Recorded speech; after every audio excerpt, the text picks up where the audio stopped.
Did you know that before Batman had a colourful cadre of costumed criminals to challenge him, he primarily faced off with gangsters, mad scientists, and monsters?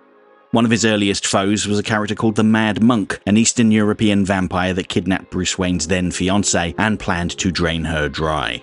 In those early days, before Batman's character had been fully fleshed out, he dealt with the Mad Monk and his minion Dala in a surprising way. He shot them with silver bullets while they rested in their coffins. Can't really imagine Batman doing that now, can you? Although I guess he did shoot Darkseid that one time, but that's an entirely separate matter. With the best will in the world, the Monk is not a significant villain, although he did briefly return in the 1980s to turn Batman into a vampire, and writer-artist Matt Wagner made a wonderful miniseries, Batman and the Mad Monk, that modernized and fleshed out that original story. Definitely read that if you ever get the chance. So you can imagine my glee upon learning that Batman Caped Crusader was going to include the Mad Monk in the second season. This is a series that is heavily inspired by Batman's golden age of comic stories, and they've already established that the supernatural world exists in this show, see Gentleman Ghost and Papa Midnight. And they absolutely could have done a Batman vs. Vampire episode in this season, and it wouldn't have felt out of place. Just look at the Nocturna episode where she drained souls. I think that Nocturna is probably partially why they decided to go down a different path with the Mad Monk, because he's not a vampire. He's a charismatic leader of a demon-worshipping cult, and what's more, he's a complete fraud. He doesn't even believe in what he's selling, all he cares about is lining his own pockets. And I can see parallels to so many real-world figures. Supposed evangelical preachers espousing virtue while living in sin, politicians blaming scapegoats for their own obvious failures, celebrities hawking products that they don't actually use. You name it, the same thing applies across the board. The Mad Monk has effectively sold a group of disenfranchised, desperate youth on the myth of the demon Barbatos, and how, if they work together to wake him from his slumber, he will come and bring glorious destruction, while showering his devoted followers with wealth beyond their wildest dreams. In the mainline comics, Barbatos is an ancient cosmic bat-god from the dark multiverse, tasked with destroying failing realities. He eventually attempted to drag the entire multiversal cosmos into absolute darkness. But in Caped Crusader, Barbatos is not real. And Batman is completely open to the idea that he might be, but when he asks Linton Midnight about him, we're told that Barbatos is a centuries-old hoax. Papa Midnight is absolutely certain that he doesn't exist, and he can be traced to multiple cases of fraud and manipulation throughout history. And that's the really smart thing about this adaptation of the Mad Monk. It actually has something to say about poverty, desperation, and indoctrination, and it's something that we can apply to our own lives.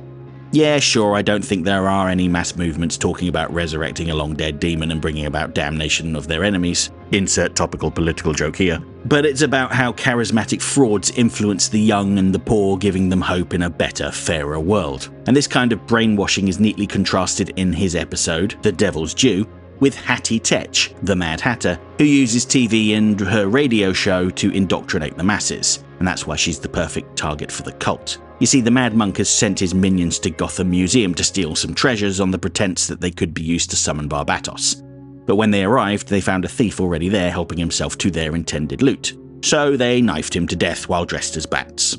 To mark the crime as a sacrifice to Barbatos, they covered their hands in the victim's blood and painted a bat symbol on the wall, but the press, including Tetch, assigned blame to Batman. And this is the point that the Mad Monk realizes that his followers are a liability. He tells them that their offering was not enough to wake Barbatos, so they must move to the next step, getting a sample of Batman's blood, because Batman is clearly Barbatos' avatar on Earth, of course. But the monk thinks that these desperate kids will fail at this task and that Batman will kill them, and then he'll be free to move on and start the next con. But the surprising thing is that they actually succeed. This forces the monk to escalate things, an even more daring crime that they're bound to fail. He tells them that they must make a sacrifice of an enemy of Barbatos and an ally, and the targets he has identified are Hattie Tetch and Commissioner Gordon. The High Priestess of the cult, Dala Landry, works as a producer for Tetch's TV show, and for years she has suffered under her. And I talked about this in a separate video linked to in the info button, so add that to your watch later list if the subject interests you. But Tetch presents herself as Gotham's moral compass. However, in reality, she's a surly old drunk who berates her staff. But Dala arranges for Commissioner Gordon to appear on the show, and she and the other cultists strike. And I should point out that Dala is a devout follower of Barbatos. She talks about her life has been a long series of struggles and hardship, and how she finally realizes that it was all part of Barbatos' grand plan. The suffering led her to her god, and she will gladly murder for him. And that's what makes the climax of this story so tragic. Dala isn't in on the scam. Arguably, she's its biggest victim. She's caught between two different predators, professionally exploited by Hattie Tetch's sensationalist media machine and spiritually manipulated by a swindler who took advantage of her trauma. The fact that she is in a relationship with the monk just adds to the betrayal.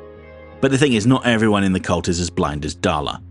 When one of the young men comes to the monk in tears, unable to understand why Barbatos would give his powers to Batman, a non-believer, his faith falters and he seeks guidance and reassurance. And the monk's response is to break his neck. The boy had been one of his followers for years, and he came to the monk with a crisis of faith, the little green shoots of common sense winning out, and he responded by stamping it out.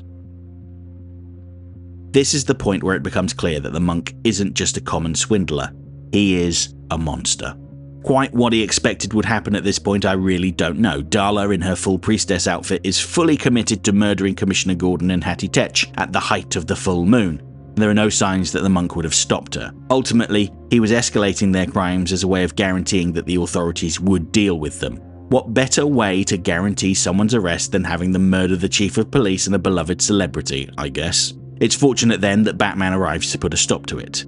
At the first sign of trouble, the monk makes off to the sewers with the loot. When Batman follows him, the monk stays in character, issuing dire warnings to Barbatos' avatar. But when he gets the drop on Batman, he removes his mask for the first time and tells Batman the truth. He had convinced these people to give him their worldly possessions, and the idea of a sleeping demon bat god beneath Gotham got a lot easier to sell when Batman turned up. He reveals himself to Batman simply because he genuinely wanted to know why Batman didn't kill the cultists when they came for a sample of his blood. And it is worth mentioning that we never see the monk unmask for his followers. As far as we know, he keeps his identity secret from them, even Dala, so they wouldn't be able to incriminate him later on. But Batman tells the monk that he isn't a killer, easily disarms him, and then takes him in. And it's funny that for as tough as the Mad Monk had acted when he had a gun on Batman, the second he loses it he crumbles, offering to let Batman in on the con, which of course does not go well for him. I enjoy watching a pathetic small-time fraud project his own cheap greed onto Batman, completely unaware that the man beneath the mask could buy his entire cult 100 times over without checking his bank account. The Mad Monk assumes everyone has a price, completely blind to the fact that Batman isn't just morally untouchable, he is financially infinite. Now, unbeknownst to either of them, Dala was listening to them from the shadows. She had overheard the monk's confession and she murders him with the sacrificial blade in outrage. However, she's not killing him because he lied about Barbatos and she feels like she'd been fooled. No, she murders him because he had acted as a false prophet and used her deity's name in vain. She turns to Batman, asking him for guidance on bringing about Barbatos' terrible fury, but all he can do is look at her with disinterest before grappling away. This really demonstrates how deep the indoctrination ran and how the Mad Monk did too good a job of converting people to his cause. In a way, he was a victim of his own success. That haunting end encapsulates why Batman Caped Crusader's approach to adapting the Golden Age of Batman comics is so effective. In 1939, Batman solved the problem of the Mad Monk by driving a silver bullet into the monster's heart. But here Batman can disarm the swindler, expose the fraud, and disrupt the ritual.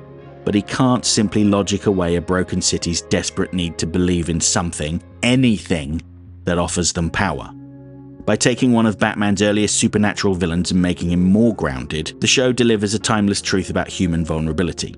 The monsters in Gotham might be fake, but the exploitation, trauma, and unhinged zealotry they cultivate are real. And in a world where real-life grifters continue to monetize hope and desperation, that makes this pulp story feel sadly relevant still.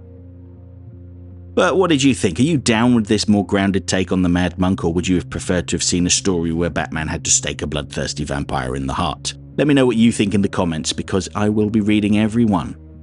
As ever, special thanks to my channel members, because they helped to make this video possible. Their names have been scrolling by on screen for a little while now, and if you want to see your name on screen and get early access to my upcoming video essays, then join the channel now.